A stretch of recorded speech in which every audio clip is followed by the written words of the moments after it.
자, 지금 대선 중에 있어가지고 정당 간의 공관전처럼 보이는데 국민의 동당이 남욱의 대장동 녹취록을 공개했습니다. 거기 보면 유동규가 이재명에 대한 내용을 전한 것이라고 하며 1,000억만 있으면 된다. 시장님이 만들라 말했다. 라는 내용이 등장을 합니다.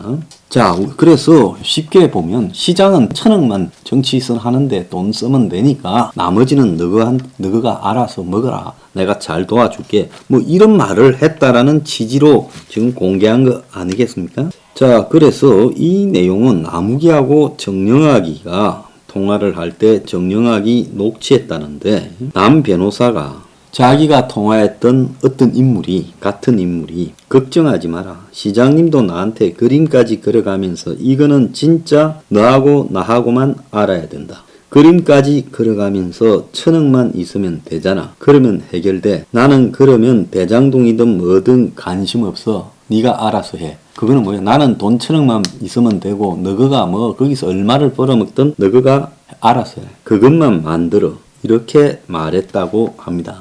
자, 그 이와 관련해서 김은혜 동당 의원은 그 누군가라고 남욱이하고 이야기한 사람이 유동규라고 주장을 했습니다. 방금 이건 동아보도고요. 또 조선의 보도에 따르면 남욱이가 정영학이하고 한 통화에서 유동규한테 들었다고 여기서는 유동규라고 이야기가 나옵니다.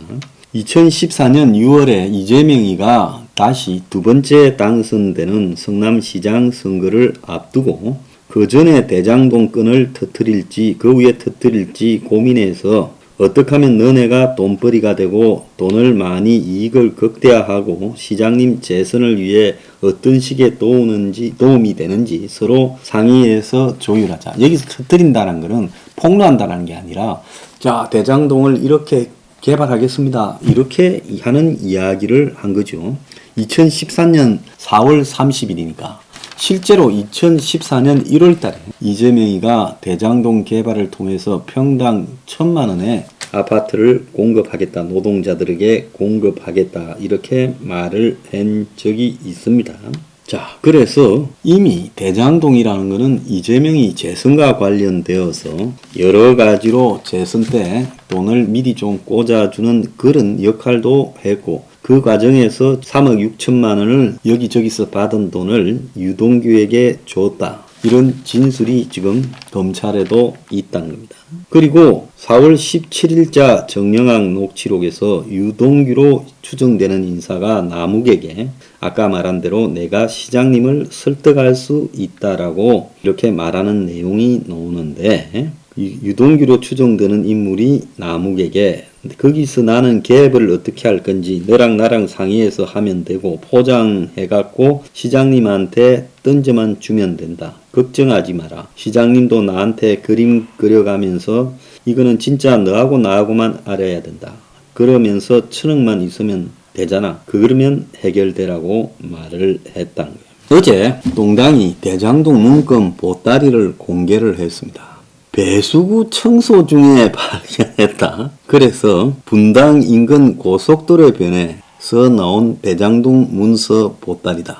배수구 청소 중 우연하게 발견되어 국민의 동당에 전달되었다. 최초 발견자 A씨는 배수구 청소 중 부직포 보따리를 발견했고 A씨는 관공서 문서로 판단해 작업반장에게 보고했고 작업반장이 문서 표지 내용 분량이 석연치 않다고 봤고 주변 지인과 상의했고 지인도 이상하다고 여겨 국민의 동당 의원한테 제보가 되었고 발견부터 입수까지 4일이 걸렸고 입수부터 기자회견까지 7일이 걸렸다. 그래서 동당은 유동규가 자택 창밖으로 휴대전화를 던진 사건과 마찬가지로 납득하기 어려워서 이 문서를 검토를 하는데 시간이 필요했다라고 말하고 당사자가 아니면 모를 내용이고 동일인의 손글씨가 일관되게 발견되고 이재명 재판 대응 논리 등을 적은 걸로 봐 대장동 개발 의혹 관련 핵심 관계자가 만든 문건이다. 요렇게 해석하면서 배수구 문건과 관련한 CCTV와 블랙박스 영상 등의 제보를 수집하고 있는데 굳이 고속도로변에 대장동 결제 서류를 숨겼는지 의문점이 남는다는 거예요. 일부러 가드레일을 넘어가서 은닉을 해야 되고 아니면 달리는 차에서 던진 거냐 이런 거를 갖다가 배제할 수 없는데 그래서 여기에 대한 제보를 갖다가 수집하고 있다라고 말을 하고 있습니다. 자, 보통 이런 문건은 태워버리죠. 어차피 자기가 가지고 있지 못할 바에야 태워버리는 겁니다. 태워버리는 게 답인데 이거를 갖다가 고속도로 배수구에서 문건이 나왔다. 이렇게 지금 말을 하면 이재명이 5,503억을 환수한다 했는데 이걸 갖다가 액수를 맞추기 위해 논의한 내용까지 거기에 있고 해당 재판에 대응하기 위해 작성한 메모도 있는데 그런 위정 사실이 발견이 되면 재심 사유가 된다. 그래서 이 성남도시개발공사 전략사업팀장 정민용의 필체까지 있는 문서가 있다는 거예요. 정민용은 남욱의 똘만이죠. 참으로 괴이한 지금 사건이 벌어졌습니다. 저는 어제 이 소식을 듣고 고속도로 배수구에서 발견됐다길래 하루나 이틀 정도 묵힌 다음에 이 문제를 언급해야 되겠다라고 지금 했습니다. 누군가 아마 동당에다가 통째로 제보해놓고 발견 과정을 고속도로 배수구다라고 말한 게 아닌가 그런 개인적 의문을 좀 가지고 있었습니다. 자, 그래서 나는 1,000억만 있으면 돼. 나머지는 알아서 해라 하는 그런 내용하고 또 제가 하는 말이나 녹취록이 일찍 공개되었으면 여당 후보가 바뀌었을 수도 있다라는 생각이 들었다라는 남욱의 말이 이 문건에 보면 이해가 된다. 지금 이런 말입니다. 자, 이거는 굉장히 이재명에게 불리한 건이고요. 솔직히 말하면 동당 입장에서는 이것만 가지고 선거 때까지 가져가도 선거 무난하게 이길 거라고 보고 있습니다. 그 문건에는 성남시의 재판 대응에 관한 내용까지도 다 들어 있다는 거 아니겠습니까? 그래서 단순히 공무원들이 이 서류를 갖다가 숨긴 그런 수준이 아니라 이 대중에 공개된 일반적인 홍보문이나 발표문이 아니라 핵심 관계자들이 주고받은 공문서인데 당사자가 아니면 모를 내용으로 가득 찼고 이 문건이 폭로되니 검찰이 작년에 압수해 재판 증거로 제출한 것이다. 이미 파악됐다라는 입장을 내니까 검찰이 거짓말을 했다고 원희룡이가 이야기를 하며 검찰은 성남시청 전산 서버에 있는 문건을 출력해 법원에 제출했을 뿐이다. 이번에 출력된 문건이 밖으로 빼돌려졌다가 다른 메모들과 함께 발견됐기 때문에 검찰은 그 존재조차도 모른다. 이렇게 말을 했어요. 그런데 정민용이의 글들이 계속 손으로 쓴 게 이 문건에 나오고 있다는 겁니다. 그리고 이재명이 재판 관련 공문서도 포함되어 있었어요. 재판 대응 논리, 명함, 원천 징수 영수증까지 함께 나왔다. 근데 어제 이 여의도 당사에서 김은혜가 남욱과 정영학의 녹취록을 공개했고 또 국민의 동당이 이 대장동 문서 보따리를 어제 공개한 걸로 봐서 아까 1,000억만 있으면 된다. 시장이 만들라 했다라는 그 녹취록도 이 문건에 들어있었을 거 아닌가. 난 그래 추정을 합니다. 그러니까 그게 같은 날 발표가 돼서 하나는 이런 문건을 우리가 확보했다라고 기자회견을 했고 또 하나는 이 정영학이 녹취록이라면서 이재명이 말로 추정되는 1,000억이라는 표현까지도 나온 거예요. 자, 그래서 그 애들이 한 1조 정도 해먹었으니까 대장동에서 그러니까 그 중에 10%인 1,000억만 하면 나는 모른다. 이렇게 말했다는 거 아닌가? 이 이야기입니다. 자, 이재명은 정치 보복은 몰래 하는 거다라는 어제 이런 또 희한한 이야기를 했어요. 세상에 어떤 대통령 후보가 정치 보복을 공언하느냐. 정치 보복은 하고 싶어도 꼭 숨겨놨다가 나중에 몰래 하는 것이다. 그래서 윤석열이가 전 정권 적폐 수사를 언급해서 이렇게 말을 했습니다. 그런데 이와 관련해서 오늘 또 보면 적폐 수사를 말한 윤에게 강력한 분노를 느낀다라고 이야기했던 윤석열을 공개 비판 사과 요구했던 이 청와대가 공직선거법 위반이냐 하는 질의에 대해서 위반이 아니라고 결론을 내렸다는 겁니다. 이 선관위가 그런 결론을 내렸어요.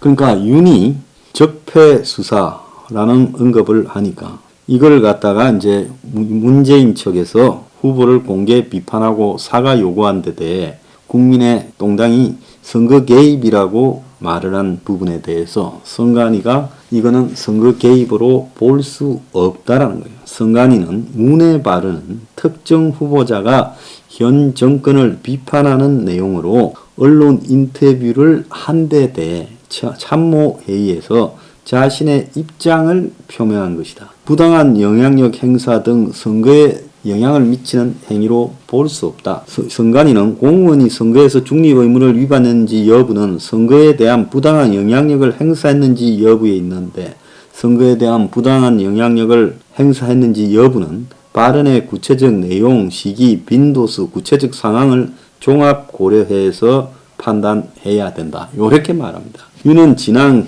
9일날 중앙일보 인터뷰에서 집권하면 문정권 적폐청산 수사를 할 것이냐라는 질문을 받고 문재인 정권에서 불법과 비리를 저지른 사람들도 법에 따라 시스템에 따라 상응하는 처벌을 받아야 한다. 민주당 정권이 검찰을 이용해 얼마나 많은 범죄를 저질렀나 거기에 상응하는 책임을 져야 한다라고 말을 했고 문가리는 다음 날인 10일 오전 참모회의에서 윤의 사과를 요구했고 자기가 중앙지검장 검찰총장일 때는 이 정권의 적폐를 못 본 척 했단 말이냐. 현 정부를 근거 없이 적폐 수사 대상 불법으로 모은 것에 대해 강력한 분노를 표한다라고 말을 했습니다.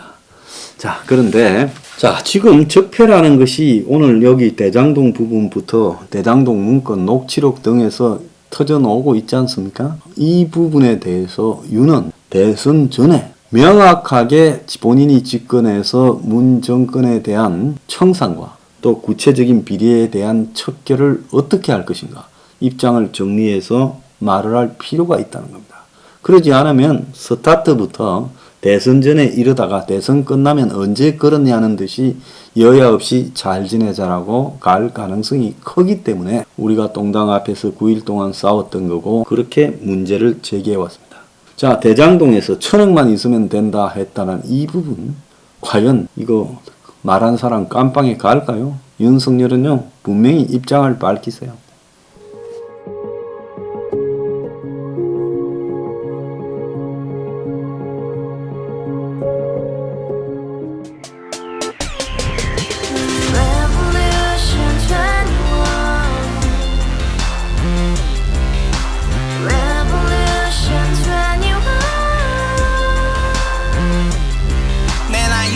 월세 30 코인빚만 300 서울에 온지 벌써 10년 아둥바둥 버텼지만 여전히 난 반지 하에 제왕 곰팡이 연문제약 내비랑 깡통망통 완전히 폭망 고시원 창문만큼 작아진 내 꿈 연애 결혼 내 집 모든 게 헛꿈 1년 전 떠난 여친 울며 말했지 같이 써봤자 평생 가본 게 꼭꼭꼭하지